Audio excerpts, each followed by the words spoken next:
This is part 2 of the wheel bearing hub assembly for a 2001 Oldsmobile Alero. And what I'm going to start off by doing is cleaning this portion here inside the knuckle. I'm just going to take some lightweight sandpaper and just give it a wipe around just to knock down some of these burrs in here and get rid of some of this corrosion.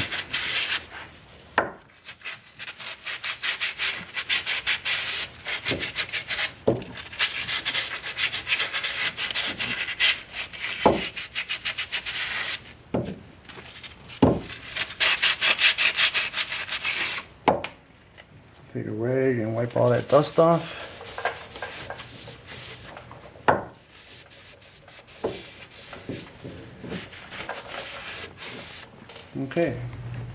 Okay, now that you got this area cleaned up, I'm going to apply a little anti-seize to this spline here.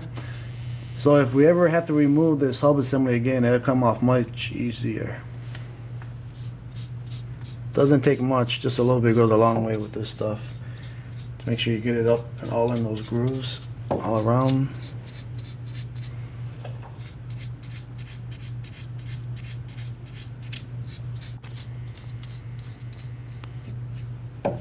And that should do it. Alright, don't forget to put this piece back on there. It holds the ABS sensor clip on this area here. Just goes in there like this.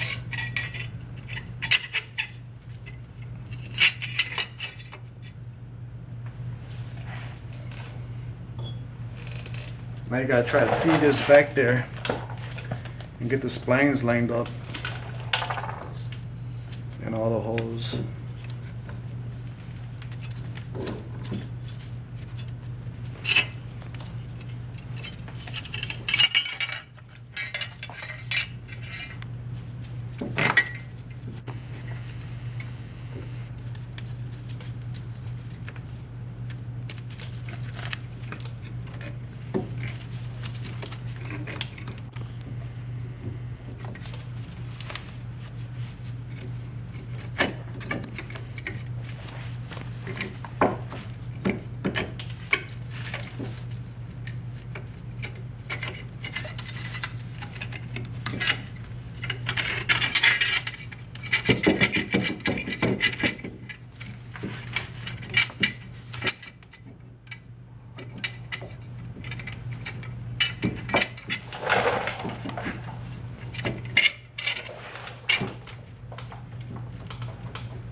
Once you get it on there started, go ahead and put the nut on.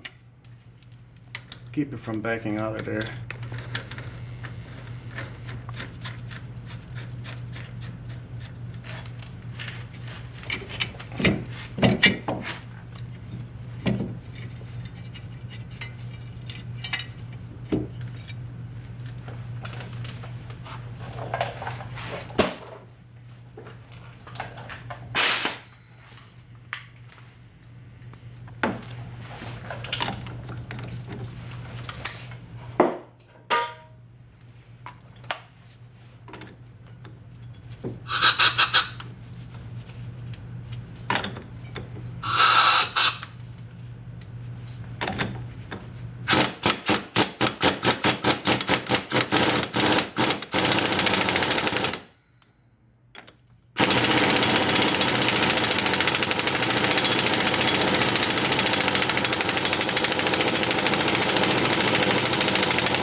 Alright, once you get one of your bolts started, pull all three of them in and tighten them in a sequence so that you bring this into the knuckle evenly, because you don't want to cock it. And then torque it to spec, which happens to be 70 foot-pounds. And that should do it for that part.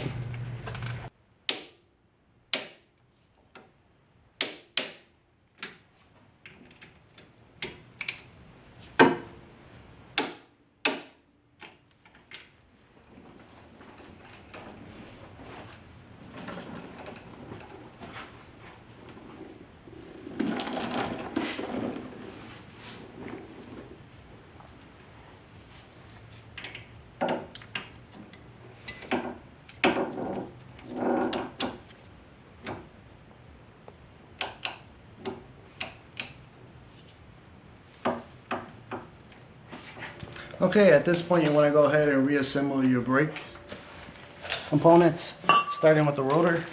Just pop it on like this. And what I like to do is to hold it in position so it doesn't move around when I'm installing the caliper. I like to put 2 lug nuts on.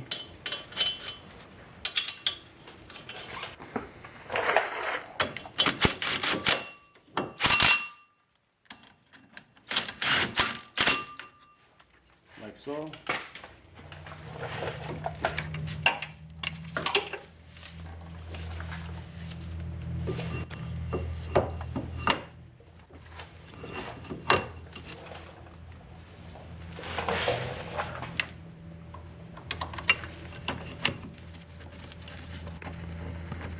Bolt started by hand.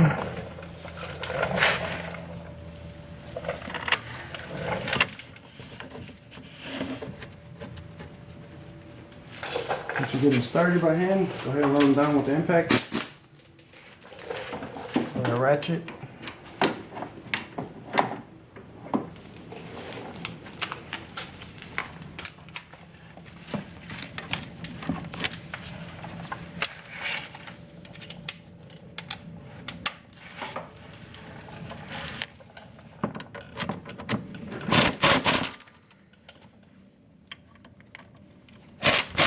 Go ahead and tighten up the caliper bolts, the bracket bolts to 85 foot-pounds.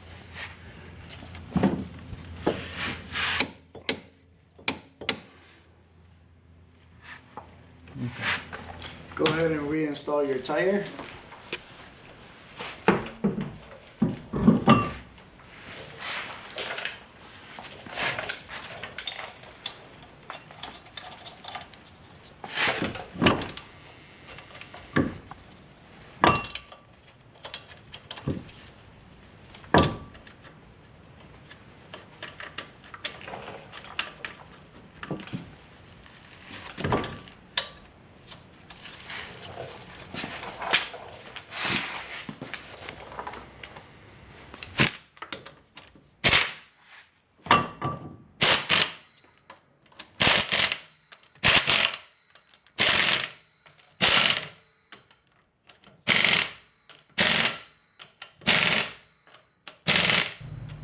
Don't forget to tighten your cap on your master cylinder.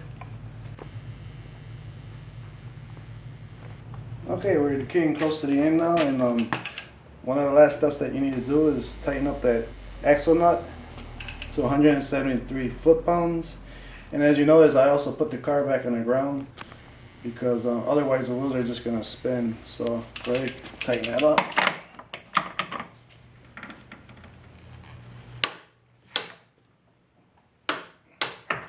And that's it. Pop your wheel cover back on and you're done. You'll find that this procedure is pretty similar for a lot of GM cars and some other cars also. And pretty straightforward, and good luck with your project.